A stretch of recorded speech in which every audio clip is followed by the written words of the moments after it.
तो वहीं मुख्यमंत्री भजनलाल शर्मा ने किसानों को बड़ी सौगात दी। किसान सम्मान निधि का उन्होंने शुभारंभ किया। किसानों के खातों में 650 करोड़ रुपए एक साथ ट्रांसफर किए गए।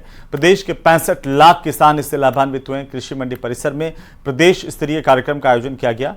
इस आयोजन में कृषि मंत्री किरोड़ी लाल मीणा, हीरालाल नागर मौजूद रहे। वहीं मंत्री कन्हैयालाल चौधरी, गौतम दत्त भी मौजूद रहे। 3 अलग अलग तस्वीरें इस कार्यक्रम की, जहां पर टोंक में मुख्यमंत्री भजनलाल शर्मा पहुंचे थे। राज्य स्तरीय इस कार्यक्रम में अन्य मंत्रियों की मौजूदगी भी देखने को मिली और बड़ी तादाद में अलग अलग जगहों से लोग पहुंचे हुए थे। हमने राजस्थान की बात रखी तो उन्होंने सबसे पहले हमारी ERCP की योजना को समझौता करने का काम कराया और इधर यमुना पानी का समझौते का काम कराया। हमारे 21 जिले हैं जिनको आवश्यकता है ERCP की। मैं आपको विश्वास दिलाना चाहता हूं मेरे भाई और बहनों कि ERCP आएगी, मेरे गांव में पानी जाएगा, पीने का भी पानी जाएगा, 2,80,000 हेक्टेयर सिंचाई का भी पानी आएगा। ये आप सभी भाइयों को हम विश्वास दिलाना चाहते हैं। तो वहीं मुख्यमंत्री की सौगात 65 लाख किसानों को सम्मान निधि और 650 करोड़ की पहली किस्त जारी की गई। 23,000 करोड़ के ऋण वितरण का लक्ष्य मुख्यमंत्री ने कहा कि रखा गया। 25 लाख किसानों को ऋण मिला है। तैयारियों को लेकर के पार्टी मुख्यालय में बैठक हुई है।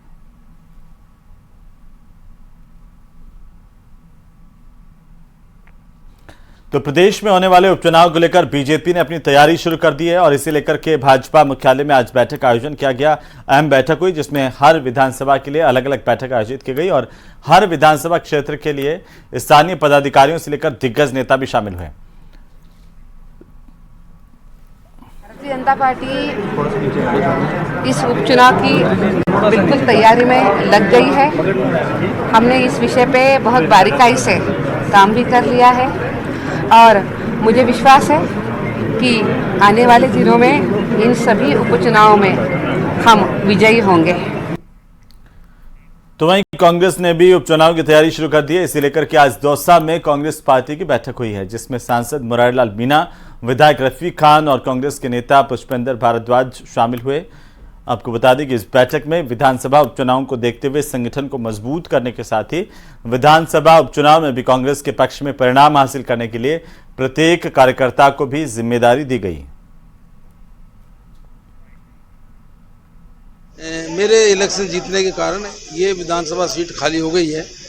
कैसे कांग्रेस को मजबूत किया जाए, कैसे कांग्रेस के कार्यकर्ताओं को सक्रिय रखा जाए, जिस तरह से लगातार चाहे विधानसभा के चुनाव हो चाहे लोकसभा के चुनाव हो, हमारे सारे कार्यकर्ताओं ने मिलकर काम किया और मजबूती से काम किया और यही कारण रहा था कि विधानसभा क्षेत्र दौसा भी बहुत भारी बहुमत से हम जीते थे। कि संगठन की जो एकजुटता का परिचय इस दौसा लोकसभा में देखने को मिला, उसी का नतीजा था कि हमारे वरिष्ठ नेता यहाँ से विधायक रहे, मुरारीलाल मीणा जी सांसद बने और आज उनकी जो विरासत है वो वापस किसी भी तरीके से कांग्रेस के खाते में जाए, उसको लेकर के संगठन को जो सक्रियता है उसको और सक्रिय किया जाए। कांग्रेस पार्टी ने लोकसभा के अंदर और बहुत अभूतपूर्व जीत हासिल की और ख़ास तौर से दौसा की पब्लिक, तो मैं पूरे दौसा क्षेत्र के दौसा लोकसभा क्षेत्र के लोगों को धन्यवाद देता हूं कि उन्होंने बहुत उत्साह से,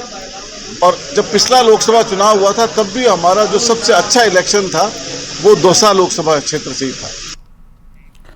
तो वहीं केंद्रीय पर्यटन मंत्री गजेंद्र सिंह शेखावत जोधपुर के दौरे पर रहे, जहां पर उनका जोरदार स्वागत किया गया। रेलवे स्टेशन पर बड़ी तादाद में उनके समर्थकों ने उनका स्वागत किया।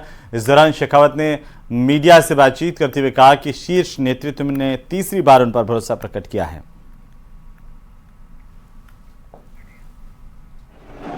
और कार्यकर्ताओं का स्नेह, उनका आशीर्वाद और उनका परिश्रम और पुरुषार्थ था कि भारतीय जनता पार्टी के शीर्ष नेतृत्व ने जो मुझे लगातार तीसरी बार जोधपुर का प्रतिनिधित्व करने का अवसर प्रदान किया था, उसे जोधपुर के कार्यकर्ताओं के इसी स्नेह, इसी जोश, इसी जुनून, इसी जज्बे ने सफल किया था।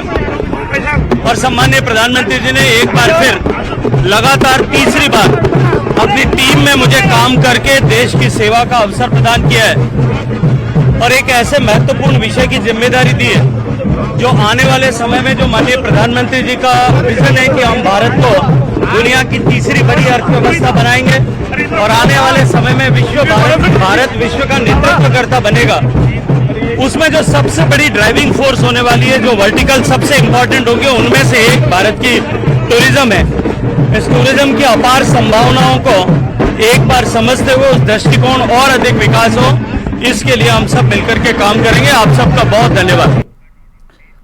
तो वहीं पीएम मोदी ने तीसरी बार पीएम बनने के बाद आज पहली बार मन की बात कार्यक्रम किया और इस दौरान भाजपा मुख्यालय पर भाजपा के सभी अहम पदाधिकारी पहुंचे।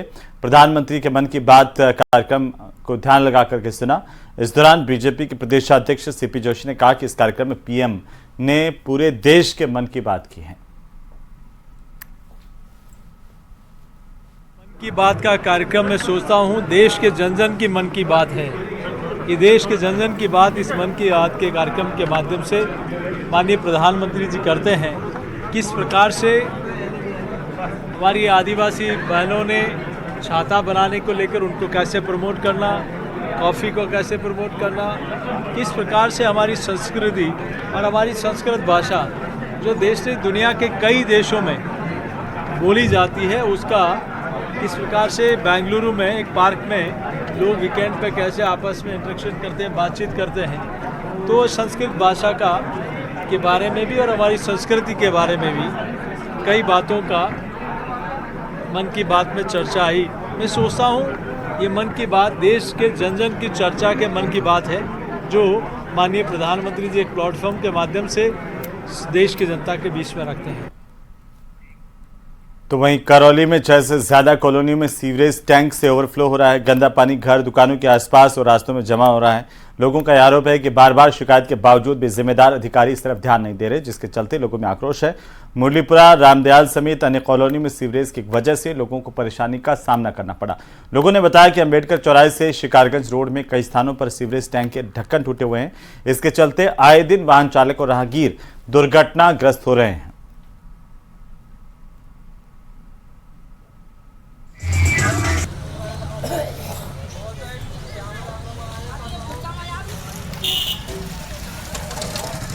तो वहीं झुंझुनू के पिलानी इलाके में रहने वाले लोगों के ने घरों में नालों का गंदा बदबूदार पानी घुसने से उनकी मुसीबतें बढ़ गई हैं। लंबे अरसे से मोहल्ले में जमा होने वाले गंदे पानी की समस्या के समाधान की मांग कर रहे लोगों के सब्र का बांध अब टूट पड़ा है। वे विरोध के लिए सड़क पर उतर आए। लोगों ने नगरपालिका और प्रशासन के खिलाफ जमकर नारेबाजी की है और इस समस्या के तुरंत समाधान की मांग की है। पिलानी की तस्वीरें जहाँ पर लोग परेशान हैं, आक्रोशित हैं, क्योंकि चारों तरफ गंदा पानी। नगरपालिका के दावों की पोल हर साल की तरह इस बार भी खुल गई, लेकिन नगरपालिका को इस बात का कोई डर नहीं है, क्योंकि कोई उनका क्या ही बिगाड़ लेगा। हर साल इसी तरह से उनकी पोल खुलती आई है, लेकिन होता कुछ नहीं है। अब लोग आक्रोशित होकर सड़क पर प्रदर्शन करने को मजबूर हैं। के कगार पे हैं और यहाँ के प्रशासन एकदम सुस्त है, कोई काम नहीं कर रही है। पैसे आते हैं, ढकार जाते हैं, काम कुछ करना नहीं। नारे लगाए, उनका भी धाड़ उल्टा कर दिया जोड़ी के अंदर, कुछ भी नहीं किया। मिट्टी का पैसा वो भी खा गए। मेरा निवेदन है, सबसे पहले तो जो ये लगाए गए हैं नाले, इनको साफ करवाए। दूसरा एक और है, हमने सुना है, खैर पता तो नहीं है, 4.5 लाख रुपए आए थे, लेकिन इसमें यहाँ 1 रुपए की भी मिट्टी नहीं गिरी है। उधर बाड़मेर में कई स्थानों पर मानसून की बारिश की वजह से किसानों के चेहरे पर खुशी झलक रही है। किसानों ने अब खेतों की ओर रुख कर दिया है और किसान खेत जोतने की तैयारी कर रहे हैं। किसानों का यह मानना है कि उनके यहाँ सिर्फ बारिश आधारित ही खेती है और इस बार बारिश समय पर हुई और खेती करनी शुरू की है। उम्मीद है कि बारिश समय पर हुई है और बारिश होगी और अच्छी फसल तैयार होगी। अभी बाजरा, मूंग, तिल की खेती जो है वो बोई जा रही है। तस्वीरें हैं आपकी टीवी स्क्रीन पर। बाड़मेर में जैसे बारिश हुई है उसके बाद अब बुआई का काम शुरू हो गया है।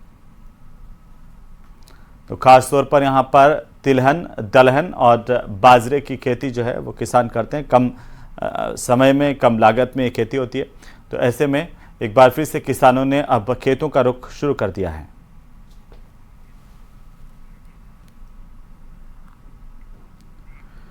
अगली खबर 12 से, जहां चार मूर्ति चौराहे के पास बाइक सवार युवक की 39,000 रुपए की नकदी रखी थैली गिर गई। इसे एक अधेड़ उठाकर ले गया। पुलिस ने सीसीटीवी फुटेज के आधार पर अधेड़ की पहचान की। और पीड़ित को रास्ते में गिरी नकदी वापस दिलवाई है। पुलिस के मुताबिक किसी काम से भाई के साथ ये 12 आया था। उसने बैंक से करीब 40,000 रुपये नकद निकलवाए। इसके बाद एक दुकान पर गया जहां उसने करीब 1,000 रुपये का कुछ सामान लेने के बाद इस नकदी भरी हुई थैली को रखकर गांव के लिए रवाना हो गया। वापस लौटा, उसकी जेब से 39,000 रुपये की नकद थैली जो है वो चार मूर्ति के पास में रास्ते में गिर गई थी। काफ़ी देर बाद जब उसने नकद थैली को गिरने की बात पता लगी उसे, तो उसको तलाश करना शुरू किया। आखिरकार ये तस्वीरें देखिए, ये पुलिस की मदद से ये पैसे वापस पीड़ित के पास पहुंच पाए हैं।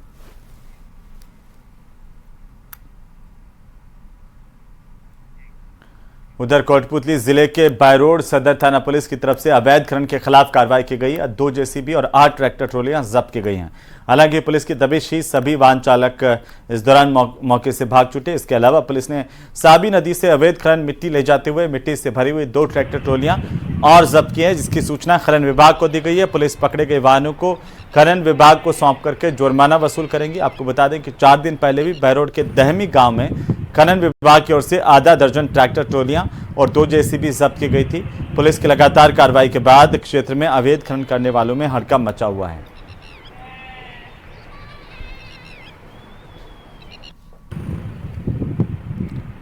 वहीं झुंझुनू में राशन डीलर की ओर से गरीबों के हक पर डाका डालने का मामला सामने आया है। मामला कलोठड़ा गांव का है, जहां पर राशन डीलर की ओर से राशन वितरण में गड़बड़ी के खिलाफ दुकान के सामने ग्रामीणों ने प्रदर्शन किया है। इसके साथ ही उच्च अधिकारियों को शिकायत की गई है। विरोध प्रदर्शन कर रहे लोगों ने यह बताया कि डीलर अमित की ओर से समय पर राशन उन्हें नहीं दिया जाता है और राशन कार्डधारी को हर महीने मिलने वाले अनाज को भी कम तोला जाता है। कार्डधारकों ने बताया कि जब डीलर के यहाँ पर राशन लेने आए तो डीलर की ओर से राशन कम दिया गया। जब लोगों ने दूसरी जगह राशन खुलवाया तो 20 किलो की जगह 18 किलो और जिनको 30 किलो मिलना था उनको भी कम मिला।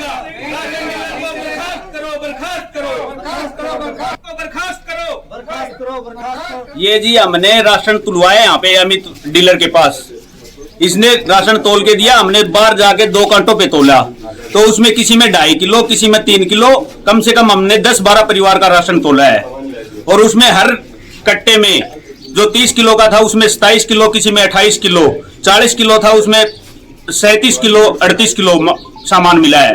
और ये हर परिवार के साथ ये घपला कर रहा है, किसी को भी पूरा राशन नहीं दे रहा है। इसके विपरीत प्रशासन कार्रवाई करे। ये हमें 30 किलो गेहूं मिलते थे तो हमने उनकी तुलाई की तो 28 किलो गेहूं निकले।